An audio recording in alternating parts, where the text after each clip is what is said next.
Ben, first of all, huge thank you for coming on the podcast. I know how busy you are. Tell us a little bit about yourself and how you first get started in the fitness industry. Yeah, like many, through my personal journey, I was obese, struggled a lot with my weight and actually losing it and getting healthy.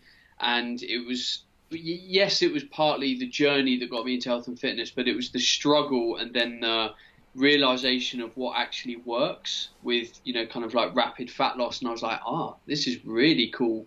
And it got me into health and fitness. I was destined, or so I thought, to go into the acting industry. I've been an actor ever since a wee age. And, after that, I just thought, do you know what? I think I'm going to go into health and fitness. I mean, I was young. It didn't really matter. At the age of 20, trained to become a personal trainer and nutritionist, worked as a trainer, and then kind of got a bit itchy feet, wanted to explore the world more, do cool stuff. So I went to uni.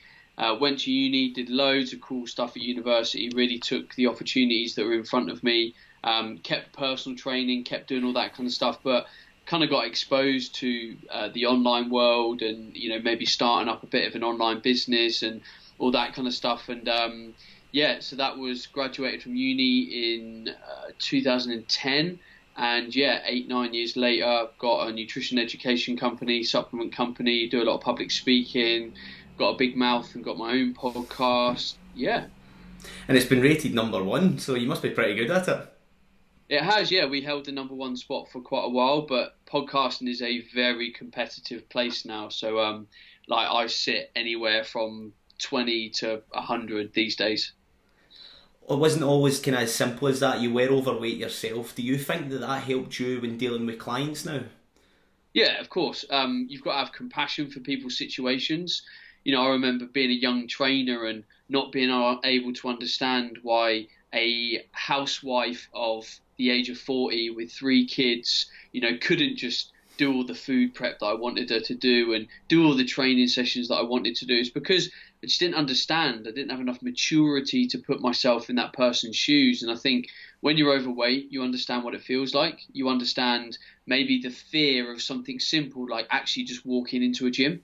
Like a lot of people take that for granted. Like, a lot of people are scared of that, like scared of the judgment, scared of feeling unfit, scared of people looking at them going, oh God, look at that fat, sweaty mess. Like, and I think having compassion and a certain amount of maturity for where your clients are at and the actual problems they're actually struggling with, which are very different to a young 23-year-old's life. Like, when you generally don't have a care in the world. So definitely. What changes did you notice in yourself when you'd obviously lost the weight? Did you notice that your confidence started to kind of up a wee bit? Is that what you kind of noticed when you lost your weight? Literally everything. Every area of my life improved. Confidence, my ability to, pull girls, like literally, everything. I enjoyed feeling fit. I enjoyed not being able to go into a shop and being like, yeah, I can wear that because, it doesn't look stupid on me being an XL. Like, there's just nothing not beneficial about it. Was there anything that you kind of, when you were first starting out, you were getting started, was there anybody you looked up to, you maybe inspired to, fitness professionals or anyone you kind of looked up to for advice? Not at the time, no. I was your typical guy in that I read Men's Health magazine, Men's Fitness, and, generally took the small bits of tips from there. I got workout tips from there and all that kind of stuff. And, it works. Like, the Men's Health magazine is generally quite a healthy place. Don't get me wrong, there's a good amount of bro science in it, but it's like, try this recipe, try this workout, like maybe try this, way to cook rice. And, everyone can implement those simple things. So I did that. And it wasn't until I became a fitness professional that I kind of started to follow a lot more people online. And, back in the day, it was a bit more like websites and email lists, and Facebook had just come along. So I'm kind of showing my age now, like social media wasn't as much of a thing. So I was buying books off Amazon, like Paul Chek's How to Eat, Move and Be Healthy was the first fitness book I'd ever read. And it was a book that, changed my life because it had a really good perspective on nutrition and fitness. And I read it, and that's how I lost all of my weight really quickly. What advice would you give to someone kind of first starting out, isn't sure where to get started? Well, do you mean as in a fitness professional? No, just a general population. Yeah, so I always say to people, like, right now, do what you can and do what you're happy to change. We can get bombarded, we can kind of become a little bit paralyzed by all the things you could and should do when changing health and fitness, changing your sleep, changing your food, changing your training, changing your habits. But most people know some healthy things that they can kind of do. And if we can do them, they are the quickest wins. Like, could you go to bed a bit earlier? Could you fill up a 2 litre water bottle and carry it around with you? Could you maybe stop snacking on so many biscuits? Could you replace that with a bit of fruit? Like, all of those are things that can easily be done. And then we can kind of get a little bit deeper and all of that kind of stuff. And part of that is because I want to empower the everyday person to realize that they actually know a lot more than they think they do. Like, fitness professionals don't hold all the answers, don't hold all the secret sauce. Like, fitness and nutrition is really fucking simple. Personal trainer quite often is there to refine things, hold that person accountable, and really kind of be a really good support arm. But the reality is that person's got to go home, cook good food, eat it consistently, get some exercise, go to bed on time, be happy, job done. Where do you see a lot of people going wrong? Do you think they try and do too much too soon? I notice that with my clients sometimes. They want to try and do everything at once rather than just breaking it down into small, simple goals, wee steps. Do you think people try too much and maybe get a wee bit lost and overwhelmed? Yeah, it's definitely a problem. I think it's because there's a lot of external influence around us. Like, if you followed someone online and they post a day of their eating and training, and it's just like really good food, really consistent. They've trained twice that day. They're in bed at 8:30 like an angel. And people kind of feel like, right, if I want to get that result, I need to do all of those things. So they try and wake up on Monday and, follow that blueprint. And if that blueprint is miles away from what that person's currently doing, it's going to be a big shock to the system. Yeah. And that will only last as long as their initial motivation and drive lasts. As soon as that starts to waver, or they go out and have a bit of a heavier weekend and it kind of knocks them off course a little bit, they're kind of back to square one. And that's why habit change is important. You've got to kind of slowly layer this stuff up over time and, kind of rebuild, reshape you as a person. Do you think there's better education out there now than there was back then when, say, you first started? You're saying like Facebook was just starting out. Now you look at it, you've got access to some great people. Do you think there's more information and education out there? Yeah, the key thing we've got is we've got access to science way more readily. So, if you're confused about something, rather than going, I wonder if that's true, like there's some really good scientific websites that you can go onto and go, right, creatine, does it work? Will it give my kidneys an overload? Like, will it do all these bad things? I can go straight onto something like examine.com, bang it in, cool, I've got an answer. So social media and the internet has given us access to even more bad information. But if you're willing and you the right route, you can find all of the good information. But you've got to almost train yourself and learn those good, credible sources. Yeah, I think you've got to sieve them out quite a bit as well, because there is some terrible sources out there. There was one on eggs recently that's saying now it's giving you kind of heart disease and so on. Do you think kind of credible sources like examine.com definitely helps? Is there any others that you would maybe recommend? Oh, there's loads. Examine.com is a really good one. They're really impartial. They kind of build their business on basically analysing the science and breaking it down into layman terms. There's sort of Science Daily, which filters through kind of like new research articles. There's Google Scholar, if you wanted to actually look at like deep science, but not many people are going to look at that. I think it's important to kind of really run the fitness professionals that you're following online through a good bullshit radar. Like, a great fitness professional will never usually talk in absolutes. Yeah. Like, you should do this, you shouldn't do that. This works, that doesn't. If something is scientifically proven, then that fitness professional would usually say, we know this based on this science, rather than we know this because that's what I do and it works with my clients. Like, there's only so much credibility in that statement. Just because you've done something, it doesn't work. Like, I used to put all of my clients when I was younger on a low carb diet and they used to lose weight. But it was nothing to do with the carbs. It was the fact that I put them all on a diet. They all started eating better. Yeah, and they were in a calorie deficit. End of. That didn't justify or doesn't justify that stance. So I think it's important that people spend the time doing that. And this is part of the problem. Like, if we're hand on heart going to ask people, how much time have you spent on this problem that you've got? Most people will say, not really that long. I've had a little Google, I've had a little flick through a diet book. I'm like, if you were that pissed off that you're 4 stone overweight, you would have spent the whole of your fucking weekend researching how to do that thing, what to go and buy, what recipes to cook. But it's not painful enough an experience for you in your life right now. It doesn't really cause you enough anxiety, anguish. So, when I challenge people, I'm like, how much time have you spent on this problem? I'm like, we could be doing more. You've got to be truthful with yourself as well. You've got to be real. Yeah. If you're not being real, you'll never kind of accept it and set a plan and go and do it. And I just watched your YouTube video there that's on your page. It is absolutely brilliant video, and it talks a wee bit about that. I actually took a quote from it, if I can just find it here, and it basically talks about the fitness industry is basically making us believe that we need something to lose weight. We need this magic potion, magic pill, this slim fast, this so on, and it's a lot of crap basically. It is. One of my favourite books in the world is called Extreme Ownership, and it's a real simple book. It's kind of a leadership book, but I'm a big fan of individuals being a leader in their own life. Is this the guy Jocko Willing that does this one? Yeah, Jocko I have seen it, but I've never read it. Good. Would you recommend it? Yeah, it's like literally my favourite book. It's in my top 3 of all time. Right. Because if you want to own your life, if you want to take control, if you want to carve your own destiny, you've got to cut all the bullshit. Like, you're in charge. Like, you are in charge. Like, don't get me wrong. Some people have been dealt a bad hand. I get it. And for those people, it might take a bit longer because maybe a lack of money or, a lack of time or a lack of something, and that's fine.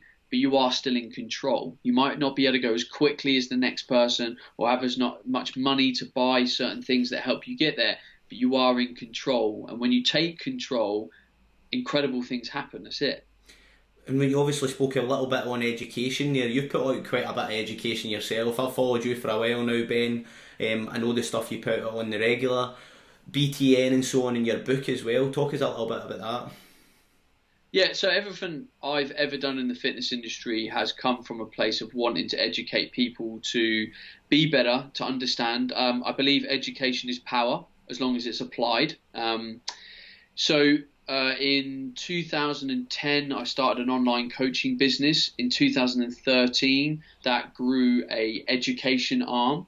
And 6 years later, we have the UK's only level 4 certification in nutrition coaching. So personal trainers can, enroll in our course and become qualified nutrition coaches. And it's kind of another product of my journey. Like, I trained to become a fitness professional and a nutritionist, and my training wasn't good enough. Like, it had holes, it had flaws, and I was like, we can do better. We can create better courses. There needs to be a better standard. And that's kind of why I went down that route, because I saw a gap in the market to say education should be better and it should be accessible as well. And that's why we developed courses to be online. And you enjoy doing them? Do you enjoy interacting more online? And I can imagine you impact a lot more people rather than kind of one-to-one. Yeah, it's purely that. It's impact. I can, I do a lot of public speaking. I turn up to gyms and talks. I do talks at Body Power and all sorts of stuff. But ultimately, I want to bring all those people together, have a couple of hundred people on a webinar and be like, right, we're here to learn. Let's do some cool stuff. And again, you just got to accept that the internet has given us an ability to scale. What challenges do you think you face with people more online? When you're meeting people in the gym, they're obviously accountable, they're coming to see you. Do you think it's a little bit easier for them to slip when they're doing it online compared to kind of one-to-one? Yeah, of course. Absolutely 100%. It's a challenge for every digital business, but you've got to make sure that you put a good system in place that, talks to people.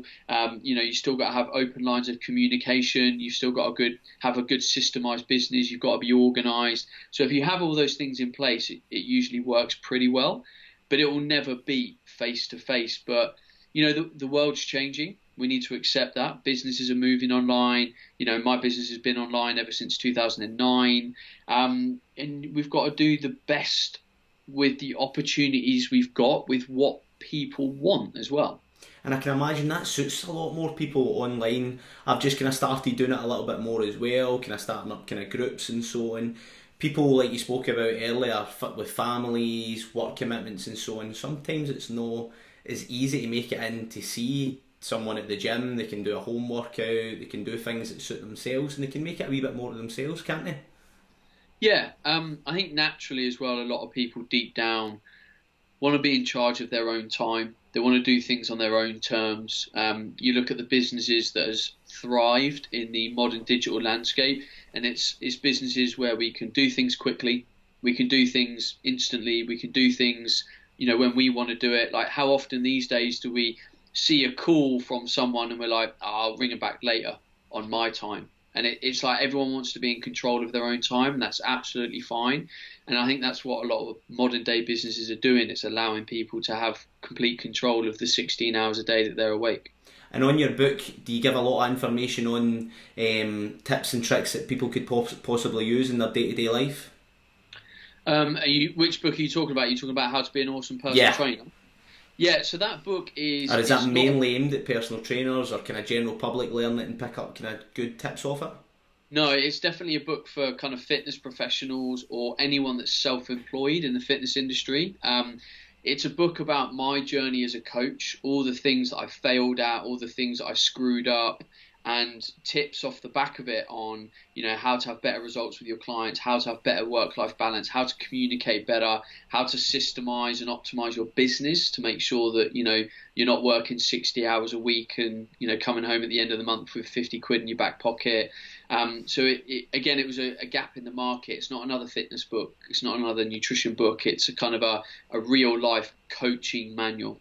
What challenges have you faced with your own businesses? You've obviously, I don't know how you schedule your time and so on. I know how busy you are. What challenges have you faced in your career, and what would you maybe do different? Yeah, so right now I'm not that busy. I've just spent the last hour in my garage this morning. I've done a bit of work. Like I'm not running around with a headless chicken, and it's because I've got an organised business. I've got a team of 6. Got a head of operations, I've got admin, I've got customer support, I've got a head of community, I've got marketing, I've got a head of education, and I've got a full-time graphic designer. So I've got a business that's got a shit together, but don't get me wrong, I've spent a long time getting to that place. For me, time management is absolutely essential. We live in a world with a plethora of distractions: social media, email, pings, notifications, people wanting stuff off you. And usually my best business tip for people is to have a plan, fucking turn your phone off and execute that plan. Because, like my mobile phone, if I had notifications turned on for all of the social media, my phone would just continuously vibrate across the table. So I don't have social media on. You can't help yourself. You want to go and look at it. Yeah, because that's how the brain works. It wants the quick little win, the dopamine fix. Like, has someone liked things?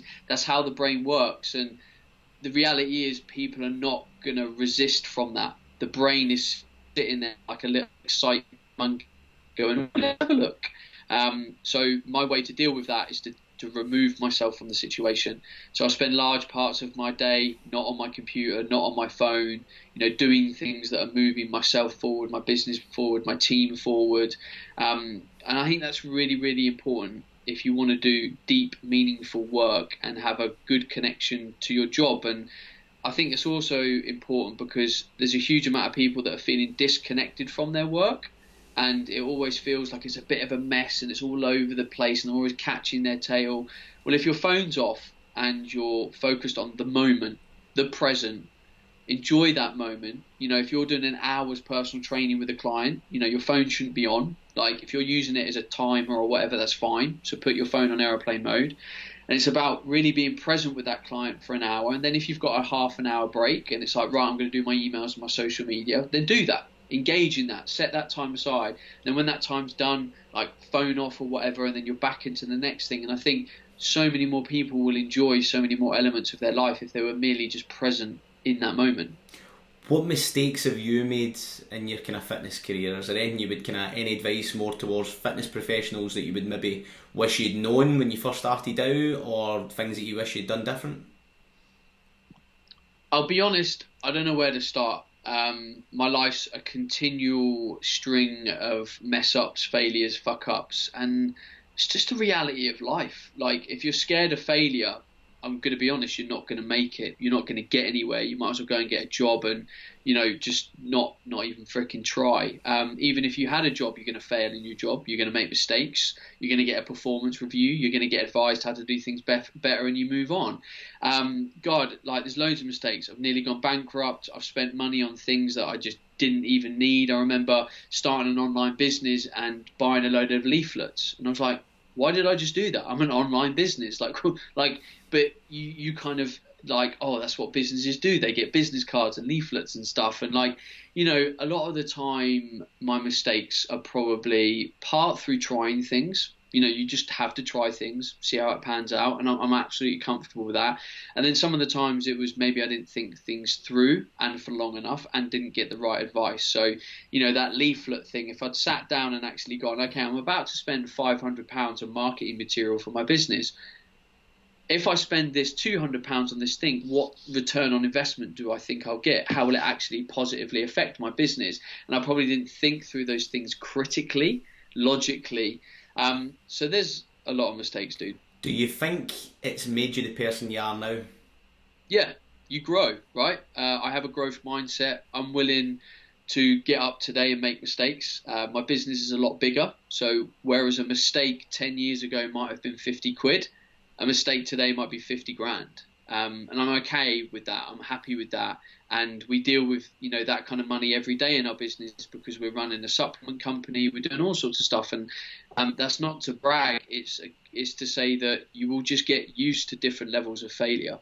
And the reason why I still do it is I sadistically find it fun. Like, I like to challenge myself. I like to be able to say, if I make this decision today, where might I be tomorrow? And I find that quite exciting. And I think I'm fortunate that I had quite a exciting journey of change at a young age. Like, at the age of 18, I changed my life physically. And then over my 20s, I changed my life a lot mentally and physically. I became a lot bigger. I became a better athlete. I became stronger. And for me, I suppose every day being self-employed and being a business owner is an opportunity to challenge myself to be better than yesterday. And, as long as I've still got a roof over my head and food in the fridge, then I'm kind of okay, right? That's an amazing attitude to have. Not a lot of people have that, especially the challenges you're saying about bankrupt there. A lot of fitness professionals, and even I'm sitting here thinking, geez, how would I deal with that? How did you deal with it? Just get on with it. Love that. It's shit. Like, I woke up every day for a year and I was like, I wish today and the stuff that I had to do today and the pressure today was different, but it wasn't. And the only way to get through it is to hang up the boots, close the doors, sell up, clear the assets, move on, or fight to get it back. And we fought to get it back. It took me a lot longer than I thought it would. Or, you always dream that 3 or 4 months of hard work perhaps will be all right. And reality was it was 14 or 15 months of hard work. But now we're sitting on top of a business that's really strong. It's going really, really well. And I wouldn't be here today if I didn't graft for the whole of 2017 and dig my heels in. Well done you, and I take my hat off to you for it. And obviously the hard work is then progressing into your podcasting now. What was that like when you get rated number 1 in the UK?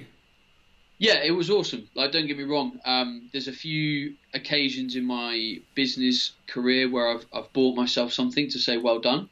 When I hit number 1 in a podcast, I remember going to, this is really geeky fitness, but I went and bought myself a new pair of lifting shoes. Love it.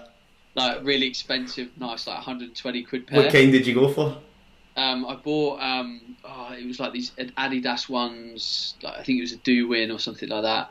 Like, back in the day, this is a while ago. A girl buys herself a new pair of shoes for going out. Ben buys himself a new pair of shoes for going to the gym. Exactly. That's how we roll. And then I remember having like my first year in business where I thought I made it. And I've always been into sports cars, and I went and bought myself an Audi TTS in bright orange.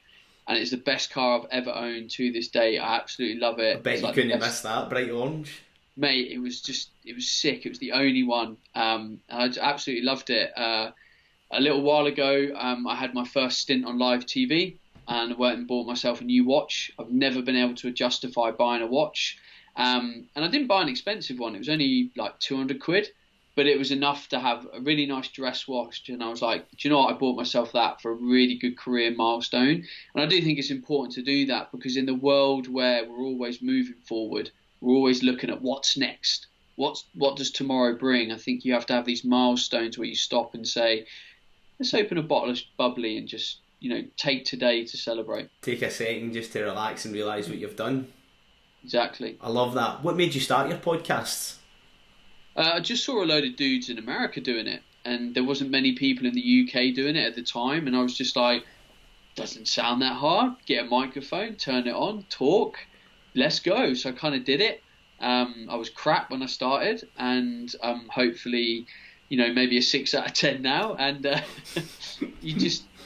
like it. It was also a way for me to learn, to connect with the fitness industry. Like, I've done over 430 episodes now over 6.5 years. So, I've connected with some of the best minds in the fitness industry, and that's kind of been quite a pleasurable thing. It's quite a gift. Going to put you on the spot here. Who's your favourite guest you've had, or who do you think's It's always the same answer. And it was actually because how he made me feel when I was like interviewing him. And it's the guy that owns Training for Warriors, Martin Rooney. Right. So he's in America, and he kind of he's big in like fitness and strength training, not so much in the nutrition space. And he's just a mega motivational guy. Like, he'll get up in front of a room full of 500 people and have people like roaring and stuff, and not in a cheesy way. And I just remember listening to him, and I was like, fucking love you, dude. I'm going to go and crush the world tomorrow. So yeah, it's always the same answer, and it's just because of how he made me feel in that interview. And do you get a great response? Obviously, if it's UK #1, do you think it's a really good way for people to get motivated for going to the gym, out a walk with the dog, listening to these certain things? Do you feel like if it's a huge impact on the public? Yeah, every day I'm getting stories where people will send me a photo of them a year ago and a photo of them now, and tell me a nice little story. I had a guy yesterday, and over the course of 6 months, he said he's a completely different person, how he thinks about himself, how he feels emotionally, how fit he is, how he eats. He says, I'm just a new man. And he said, I just wanted to reach out and say thank you. He said, I've never bought anything from you. I've never bought even your book. All I've done is listen to your podcast, and I've just changed my life. So, when you get stories like that every day, it kind of makes you want to carry on. What motivates you to do it? So obviously a lot of time, you need to be consistent with it. What motivates you to do it? I have high standards for myself, and I want to inspire other people to have high standards of myself. So I myself are a product of what I want to see in other people. So if I'm inconsistent with my podcast, people will be inconsistent with their podcast or their nutrition or anything. So it's about me every week saying, this is my commitment to my business. This is my commitment to my nutrition, my training, everything. So, I don't think this stuff you can just stop and start. If you want to be successful at anything, you've got to consistently do it. Like, I've been talking to people recently about relationships and marriage, and it's because I got married last September. And congratulations. what am I doing? I want a good marriage. Like, I want to have a good life. Like, I want to, and again, like, I'm from a broken home. Like, my dad left from a young age. My mum's been married, twice already. Like, all of those things are on my mind, and I want to know how to consistently be great for my wife, because I want all of those things in my life. I want a meaningful relationship alongside a meaningful everything else. So it's about me consistently kind of chipping away at that stuff. And do you know what? It is a bit of work.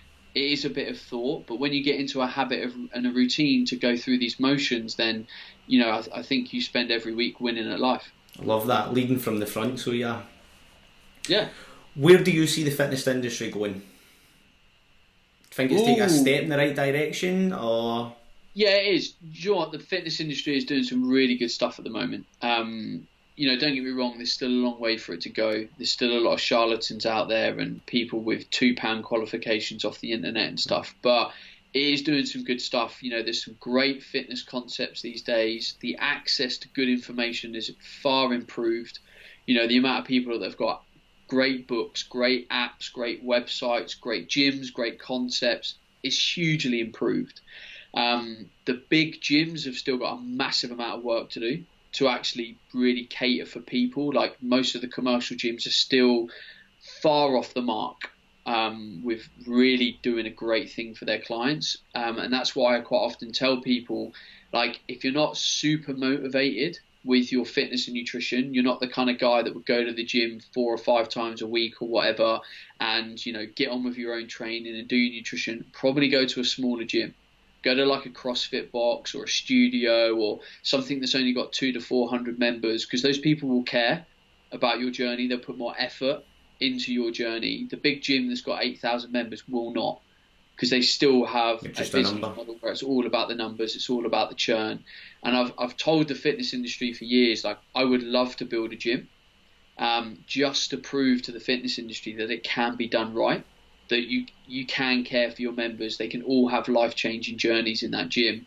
The reality is how many members in a full commercial gym are actually getting that kind of experience, and I don't know what the number is, but it's probably less than 20%. So if that was my business, I would be fucked off of that statistic.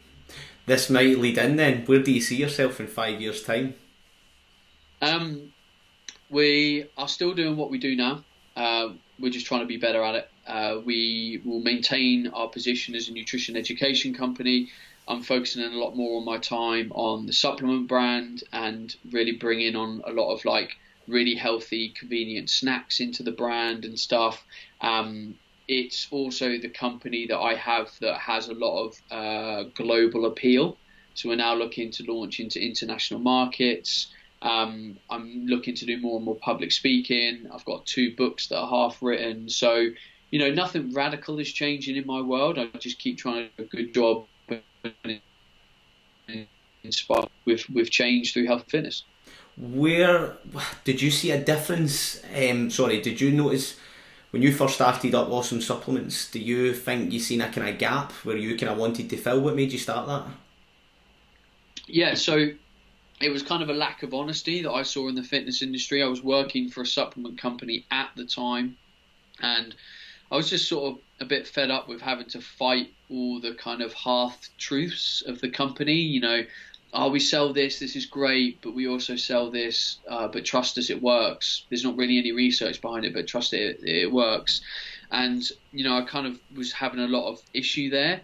And when I parted company eventually with that business that I was working with, I basically had 2 options. I had the option of going to work with another supplement company, but it was kind of the same deal. Like most supplement companies, like 60% of their business was, you know, great products, you know, and then there was always this 40% of the business that was just bro science. Like we were just selling it because people wanted fat loss supplements and stuff like that. So, you know, I kind of really struggled, and I just sat there probably in my naivety and went, how hard can it be to start a supplement company?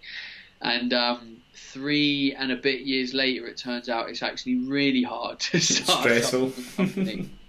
But do you know what? We're now through, in my eyes, all the shit. Like all the problems we have these days are relatively good problems. They're problems of growth. But it is tough. Like starting a product-based business is totally different to a service-based business. There's a lot that can go wrong.